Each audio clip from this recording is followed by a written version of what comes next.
A paz do Senhor, queridos! Estamos iniciando mais uma videoaula sobre suicídio de seu canal EBD Fácil e Motivadora. E na aula de hoje nós estaremos comentando e fornecendo subsídio extras para a lição de número 2 das lições bíblicas adultos, que tem como título Vem o Fim, cuja lição deste trimestre estamos estudando a justiça divina, a preparação do povo de Deus para os últimos dias no livro de Ezequiel. E na lição de hoje nós estaremos estudando a lição 2, que vai falar sobre Vem o Fim. Então, meus amados irmãos, nós estamos dando prosseguimento ao nosso estudo do livro do profeta Ezequiel. E na lição de hoje estaremos comentando o capítulo de número 7. O texto áureo da nossa lição encontra-se no livro de Ezequiel, capítulo 7, versículo 2. E tu, ó filho do homem, assim diz o Senhor Jeová acerca da terra de Israel. Vem o fim vem sobre os quatro cantos da terra. Verdade prática. O atalaia de Deus soa o alarme do iminente perigo. Anuncia que o inevitável juízo divino se aproxima. A leitura bíblica em classe encontra-se no livro de Ezequiel, capítulo 7, do versículo 1 ao versículo de número 10. Então vamos dar início à nossa lição de número 2. Vem o fim.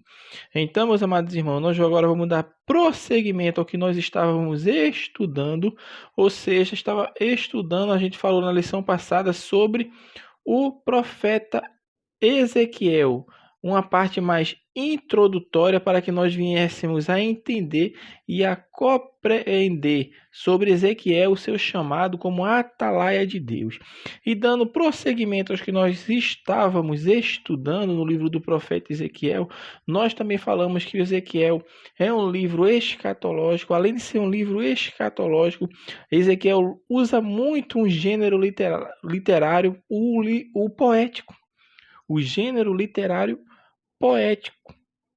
E esse capítulo 7, o qual nós estamos comentando na lição de hoje, que é a lição sobre Vem o Fim, é um gênero literário também poético. Isso é comum na língua hebraica e principalmente com o objetivo de os judeus aprenderem, memorizarem, ou seja, é uma forma de facilitar que a mensagem profética seja memorizada. Por isso, esse gênero literário. E esse capítulo 7 é usado um gênero literário poético. Então, meus amados irmãos, o tópico primeiro da lição vai falar sobre a profecia e vai mostrar a introdução, pegando esse versículo 1 e versículo 2 de Ezequiel, número 7. E novamente aqui, Ezequiel capítulo 7. E novamente aqui, Ezequiel, quando é inspirado pelo Espírito Santo de Deus a escrever o que deu mostrado, ele usa novamente aquela fórmula que era normalmente utilizada pelos profetas do Antigo Testamento. Na lição 1 nós explicamos bem isso. Você que não assistiu a lição 1, a nossa videoaula, assista, que nós comentamos detalhadamente esta fórmula do profeta anunciar as palavras de Deus. E novamente no capítulo 7 ele inicia que veio a palavra do Senhor a mim dizendo. E ele vai começar agora a falar novamente a palavra do Senhor. Observe que ele está chancelando que a palavra que ele irá transmitir não é dele. A palavra que ele irá transmitir não veio de sua mente ou do seu raciocínio, mas veio diretamente do Senhor. Ezequiel estava dizendo: a mensagem que eu trago não é minha, mas do Senhor, porque a palavra veio do Senhor. E Ezequiel proclama proclama a palavra como um atalaia de Deus, porque Deus já tinha falado para o profeta Ezequiel, no capítulo 2, no versículo 5, que eles quer ouçam, quer deixe de ouvir, porque eles são casa rebelde. O Senhor fala: hão de saber que esteve no meio deles um profeta. Deus levanta Ezequiel como atalaia e Ezequiel começa a proclamar a mensagem de Deus, a mensagem que Deus deu para ele. Deus já alerta Ezequiel: Ezequiel, quer eles ouçam, quer eles deixem de ouvir, porque eles são casa rebelde. Você vai pregar, porque eles hão de saber que houve um profeta no meio deles. Há profeta no meio deles. E Deus está mostrando isso, chamando o povo ao arrependimento. Porque isso faz parte da bondade e misericórdia de Deus. É alertar, é tentar trazer o povo para perto de si. E o povo se arrependendo, se convertendo dos seus maus caminhos, o Senhor iria ouvir. Mas Deus levanta Ezequiel e fala: Ezequiel, quer eles te ouçam ou quer deixe de ouvir, você vai ter que falar, porque vai acontecer se eles não derem ouvido à minha voz, e eles vão de saber que verdadeiramente houve um profeta no meio deles. Neste mesmo tópico, meu irmão, o subtópico 2 vai falar sobre essa extensão, porque ele acaba o versículo 2 de Ezequiel 7 falando: o fim vem sobre os 4 cantos da terra, ou seja, está mostrando a extensão. E essa expressão, quando se usa nas Sagradas Escrituras, os 4 cantos da terra, ela se refere a toda a terra. É justamente isso que o Senhor estava falando. A minha ira virá sobre a terra de Israel, como nós comentamos na lição passada, e também sobre os 4 cantos da terra. Irá vir não somente sobre a terra de Israel, mas sobre os 4 cantos da terra, meu irmão. O castigo não ficaria restringido somente a Jerusalém. Não, seria extensivo a outros lugares. E isso está apontando, sim, para um evento escatológico. Isso está apontando, sim, meu irmão, para mostrar como uma expressão escatológica, porque o fim vem sobre os 4 cantos da terra. O discurso profético foi escrito, meu irmão, essa parte em forma poética, justamente para isso, para chamar a atenção de todo aquele que lê a palavra. Então vai vir, o fim vem, e vai vir não somente sobre Jerusalém, porque toda a terra vai ser abarcada quando o Senhor se manifestar em glória. E o autor fala quando? Ele faz uma pergunta, mostrando aqui que o versículo 3 começa como: agora vem o fim sobre ti, porque enviarei sobre ti a minha ira e te julgarei conforme os teus caminhos, e trarei sobre ti todas as tuas abominações. Então, o autor da lição, ele vai colocar esse aqui, o agora, nesse versículo 3, está ressaltando que o fim está eminente, ou seja, está próximo. Está próximo, está perto.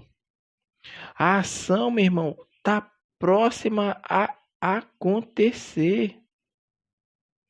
Assim como Deus levantou profetas para pregar para o reino do norte, que é essa época aqui que Ezequiel foi levantado como sacerdote, profeta de Deus, para levar a mensagem de Deus ao povo, o reino do norte já estava disperso, já tinha sido destruído, e mesmo assim o reino do sul não deu ouvido à palavra de Deus. E Ezequiel é levantado justamente para isso, para mostrar ao povo e chamar o povo ao arrependimento, porque a iminência do fim está próxima.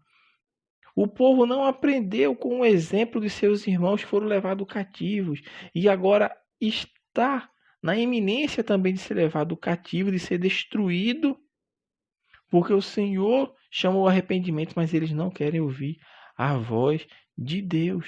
Não dão exemplo, meu irmão. Jeremias foi levantado, pregou para o reino do norte e não deram ouvido à palavra do Senhor. Da mesma forma, Ezequiel, lá no cativeiro, trazendo a mensagem do Senhor para o povo, tanto para o povo que estava ali na Babilônia, quanto para os que iriam ouvir a sua mensagem, que estavam ainda em Jerusalém, em Judá, porque até este momento ainda o templo estava erguido, os muros da cidade estavam de pé, mas o tempo se passou e aquilo que Deus falou se cumpriu. Ou seja, o templo foi destruído, a cidade foi destruída, os muros foram destruídos e a palavra do Senhor permaneceu. Por quê? Porque foi o Senhor que falou e se cumpriu tudo aquilo que o Senhor falou. A sentença aconteceu. Aí o autor também vai comentar sobre o fim. Vai falar o sentido, vai trazer essa palavra fim. Ele pega a parte A do versículo 3, assim como o versículo de número 6 também, que o versículo número 6 nos fala que vem o fim vem, despertou-se contra ti. Eis que vem, mostrando que essa palavra fim, observe que ela aparece tanto na parte B do versículo 2, tanto na parte A do versículo 3, quanto no versículo de número 6 também aparece. E essa palavra fim, ela tem um significado de destruição, de ruína, morte, condenação. E quando ela vem precedida do artigo, aí fica o fim, tratando-se de um julgamento, um contexto de um julgamento, o fim. E o interessante é que ele aparece 5 vezes nos versículos 3, 2, 3 e 6. Num discurso poético, que nós já falamos que o objetivo é causar esse impacto aos leitores da palavra de Deus. Então o fim vem. Expressões repetidas sobre o fim. Porque, como eu falei, está no versículo 2, 3 e 6, essa repetição. E Ezequiel certamente tinha uma intenção, porque ele foi levantado como atalaia de Israel. Ele queria isso mesmo, é trazer o povo e mostrar a gravidade das palavras do Senhor. E ele faz questão de ser um instrumento de Deus, mostrando que vem o fim vem agora, vem o fim vem. Estava mostrando que o fim virá. O povo tinha que ficar perplexo, em pânico mesmo com as palavras que o profeta de Deus estava trazendo. E Deus sempre levantou os profetas para alertar o povo, para que o povo viesse a conhecer, viesse a entender qual o caminho que o Senhor estava querendo que eles seguissem. Mas o povo não dá ouvido, não se arrepende. Entretanto, Ezequiel não deixa de falar. O povo estava sendo informado. O juízo divino é real, vai vir. Aconteceu com as tribos do norte e vocês não querem dar ouvido à mensagem, à palavra de Deus. Então essas expressões repetidas sobre o fim é para mostrar isso mesmo, meu irmão, para causar pânico nas pessoas, para que as pessoas se alertassem e se sentissem, meu irmão, tocadas, porque Deus iria vir sobre Israel e sobre os 4 cantos da terra, porque o livro de Ezequiel também fala sobre isso, embora a lição não irá falar sobre as lições desse trimestre, não irá falar, nenhuma lição vai falar sobre isso, mas Deus proclamou também juízo para muitas nações, por isso faz necessário lermos o livro do profeta Ezequiel. Então, meus amados irmãos, a repetição da sentença, que é o subtópico 3 do tópico 2, ele vem falando aqui sobre essa repetição da sentença, tanto no versículo 4, quanto no versículo de número 9, ou seja, ele repete. Deus repete a sentença, mostrando que não te poupará o meu olho. nem terei piedade de ti, mas porei sobre ti os teus caminhos e as tuas abominações estarão no meio de ti, saberás que eu sou o Senhor. Então está acontecendo aqui a repetição da sentença, no versículo de número 4 e depois no versículo de número 9. Meu irmão, todos nós precisamos entender, como o autor da lição fala no livro de apoio, que o juízo de Deus em passagens bíblicas como esta diz respeito a um castigo específico. Entenda bem, o autor da lição está nos mostrando isso, o autor bíblico, na verdade, né? E o autor da lição está comentando sobre isso, mostrando que essa repetição da sentença aqui, meu irmão, está dizendo respeito a um castigo específico. Por quê? Porque isso aqui não quer dizer, nem significa que a ira divina será perpetuamente sobre o povo. Não é isto. Toda mensagem de ameaça e de desgraça é seguida por uma promessa de restauração futura. Isso vem desde Moisés e se vê nos profetas também. No livro de Ezequiel também, a terceira parte do livro de Ezequiel está repleta de promessas. Então, essa repetição da sentença, nós devemos entender e ter cuidado com isso, para não engessar, para não generalizar, como se Deus usasse a ira dele perpetuamente sobre o povo. E não é isso, é um castigo específico. É um castigo específico. O tópico terceiro, para nós encerrarmos a nossa lição, vai falar dessa parte pegando o versículo de número 10, que vai mostrar, pegando ali do 9 e 10, mostrando sobre a vara que já floresceu. Eis aqui o dia, eis que vem, versículo 10. Veio a tua ruína, já floresceu a vara, reverdeceu a soberba. O autor da lição mostra que essa metáfora que ela se perdeu no tempo. Mas existem algumas interpretações e é que fica mais plausível dentro do texto, contexto, quando se analisa tanto o livro de Ezequiel quanto o contexto dos seus contemporâneos, aqueles também antes dele e depois dele, nos mostram, meu irmão, que certamente essa vara aqui que o autor está falando, está se referindo sim à Babilônia, é uma referência à Babilônia, é uma profecia referente à Babilônia. A frase brotou a sentença, ou seja, veio a tua ruína, já floresceu a vara. Tem uma interpretação melhor mostrando que Ezequiel está vendo o agente da ira de Deus. O agente que se levantou foi Nabucodonosor, rei da Babilônia.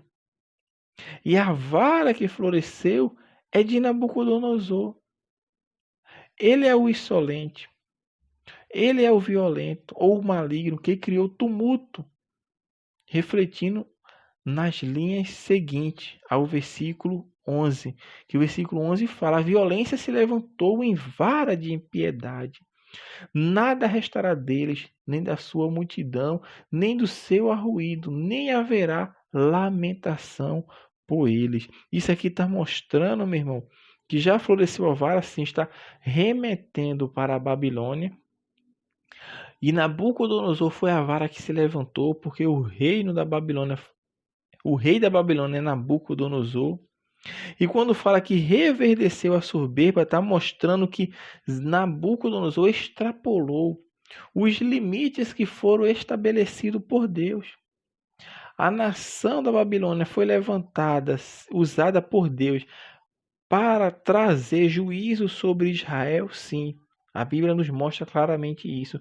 Entretanto, a Bíblia nos mostra que Nabucodonosor extrapolou os limites estabelecidos por Deus para castigar o seu povo. Porque Deus não mandou o rei proceder daquela maneira. E quando nós vamos estudar o livro do profeta Daniel, nós vemos o que Deus faz com Nabucodonosor. Que ele é tirado do meio dos homens e vai viver no meio entre os animais, como um bicho do mato, porque virou soberbo. E aqui o autor está falando disso, reverdeceu a soberba. Então, meus amados irmãos, esta reação divina é exemplar, porque até hoje e até a sua volta o Senhor julga os soberbos. O soberbo Deus abaterá, mas ao humilde não. O humilde não, mas o soberbo sim. E por fim, o autor da lição vai falar sobre o rei Nabucodonosor. Ele vai explicando, a origem do nome de Nabucodonosor, que é de origem acárdica, que era uma antiga língua da Mesopotâmia. E o nome de Nabucodonosor tem um significado, que é Nabu protegeu minha herança. Então a forma que mais se aproxima do original hebraico, ela aparece 30 vezes no Antigo Testamento. Dessas 30 vezes, 4 vezes aparece em Ezequiel. Nabucodonosor era filho de Nabopolassar. E Nabopolassar reinou 21 anos na Babilônia, enquanto Nabucodonosor reinou 43 anos. Depois de Nabucodonosor, tiveram mais 4 reis babilônicos, quando o reino babilônico cai. Quando estava reinando Belsazar, conforme o livro do profeta Daniel nos relata isso. Quando deu-se o ataque Medo-Persa e destrói, e o reino da Babilônia cai por terra. O autor também vai comentar sobre Babilônia, sobre o nome Babilônia, que é também de origem de uma palavra arcádica, que significa portão de Deus. O Antigo Testamento hebraico usa Babel. E a Septuaginta usa a forma grega Babilon, que significa Babilônia. O nome do país é o mesmo de sua capital. Aí ele vem explicando que caldeus e babilônios eram no princípio povo distinto. Porque quando nós vamos ler as Sagradas Escrituras, nós sempre falamos que os caldeus são os babilônios. Mas nem sempre foi assim. Isso aconteceu devido os caldeus terem ocupado o trono da Babilônia. Aí eles vêm e se tornaram uma só nação, mas eram povos distintos. Porém, os caldeus dominam a Babilônia e passam muito tempo ali dominando sobre aquela nação, de forma que se tornaram uma só nação. Ou seja, quando se trata de caldeus e babilônicos, estamos falando da mesma pessoa dentro do contexto bíblico. Então isso tem que ficar claro para nós entendermos. Babilônia hoje, meu irmão, ela está localizada ali no atual Iraque, e veio a época, era um centro irradiador da idolatria para outros povos, porque eles adoravam vários deuses.